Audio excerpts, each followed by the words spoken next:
Hello friends, Canada super visa માટે income rules change થઈ ગયા છે.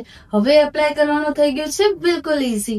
કેનેડા ઇમિગ્રેશન ઓથોરિટી IRCC એ સુપર વિઝાના ઇન્કમ રૂલ્સ અપડેટ કરી દીધા છે. સુપર વિઝા શું છે? આ વિઝા તમારા પેરેન્ટ્સ અને ગ્રેન્ડ પેરેન્ટ્સને કેનેડામાં 5 years સુધી સ્ટે કરવા, એ પણ એક જ વિઝિટમાં. હવે ઇન્કમ પ્રૂફ માટે બે નવા ઓપ્શન્સ મળી ગયા છે. ફર્સ્ટ ઓપ્શન છે 2 years ની ઇન્કમ ચેક કરાવી શકો છો. જે પહેલા IRCC એક જ વર્ષની ઇન્કમ ચેક કરતું હતું, હવે 2 years માંથી કોઈ પણ 1 years ની તમે ઇન્કમ ચેક કરાવી શકો છો. સેકન્ડ ઓપ્શન, તમારા પેરેન્ટ્સની ઇન્કમ એડ કરી શકો છો.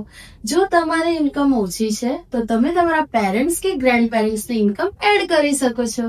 આ ચેન્જથી ઘણા ફેમિલીઝ માટે એલિજિબિલિટીઝ ઈઝી થઈ ગઈ છે, સ્પેશિયલી જેની ઇન્કમ ફ્લક્ચ્યુએટ થાય છે. માર્ચ 31st 2026 પછી બધી જ એપ્લિકેશન આ રૂલ્સથી એપ્લાય થશે. ઇવન ઓલરેડી જેની ફાઇલ પ્રોસેસમાં છે એ પણ આ જ રૂલથી ચેક થશે. સો જો તમે પહેલા ક્વોલિફાઈ નથી થયા તો હવે ફરીથી એપ્લાય કરો. તમે હવે એલિજિબલ થઈ શકો છો. Follow for the more updates.